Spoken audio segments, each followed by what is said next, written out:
Hello, everyone. This is Jay Dobbins, your host of the Marvel DC Universe Fan Club. We are now at episode 221, and I'll be doing my review on Bad Boys for Life. So, spoiler alert, if you have not seen Bad Boys for Life, I strongly suggest that you do not listen to this episode. You've been warned. So, the film it takes place 17 years after the last film in 2020.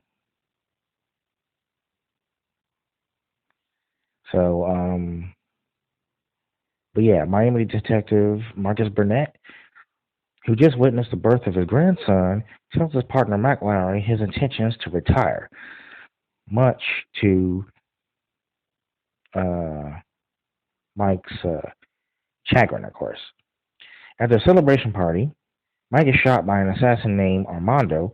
Armando had recently helped stage the prison escape of his mother, Isabel Aretes. Armando was sent by Isabel to assassinate all those responsible, including Mike, for the demise of the Aretes cartel run by her and her husband Benito.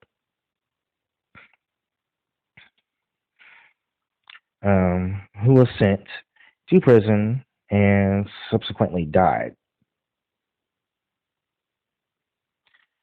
Despite being told to kill Mike last, Armando targeted him first as he deemed him the biggest threat to their plans.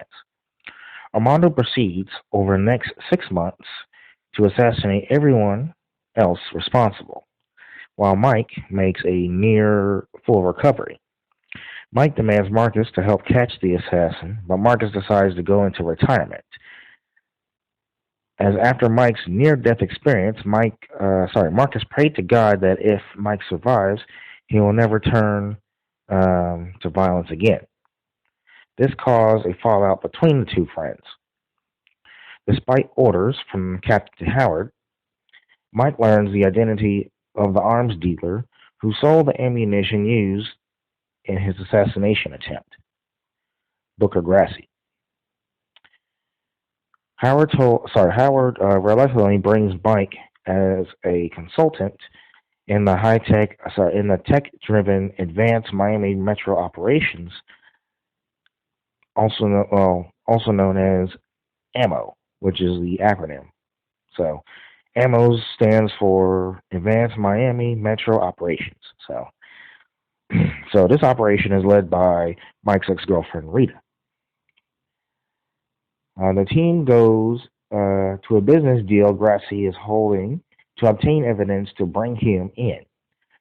But when Mike sees that the buyers are attempting to kill Grassi, Mike's attempts fail.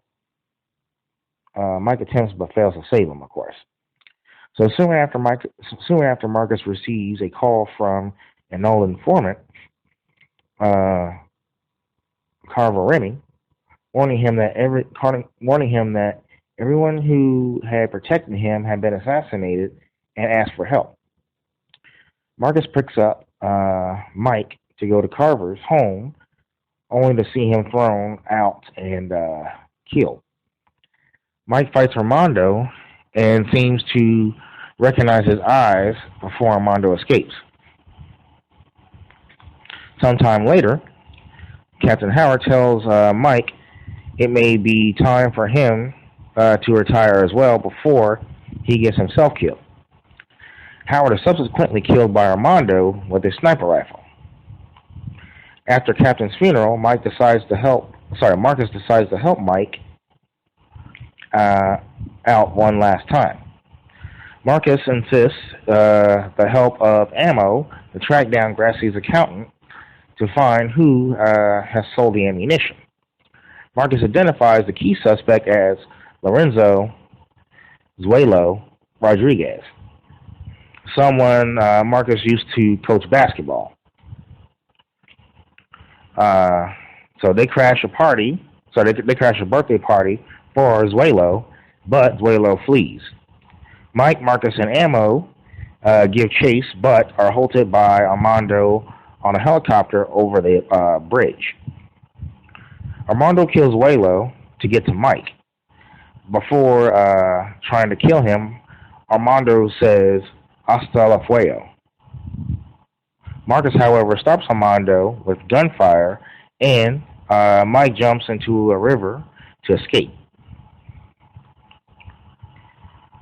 As ammo is about to be shut down due to their recent failure, um, Mike explains to Marcus in private that Armando may be his biological son. Before he and Marcus were partners, he recruited. He was recruited by Captain Howard out of the academy to infiltrate the Aretes cartel. Being deep undercover, he had an affair with Isabel, which led to the birth of Armando, as Benito was sterile. And they used to say hasta la fuego to each other. Despite promising to flee with her, Mike ultimately had her arrested, as well as Benito, knowing how dangerous she was. All of the previous victims killed by Armando were working on the same case. Mike decides to go to Mexico to confront her alone, but Marcus and Ammo accompany him despite his protest. At the Hidalgo Palace, Mike scolds Isabel for not telling Armando the truth about his father and for raising him to be an assassin. So a shootout occurs between Ammo and Isabel's henchmen, which ends when Marcus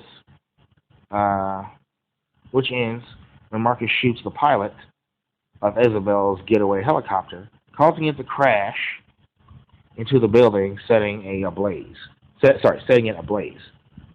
While Marcus briefly incapacitates Isabel, Mike confronts Armando to try and convince him he is his father. Armando refuses to believe him until Mike insists that Isabel confirm it.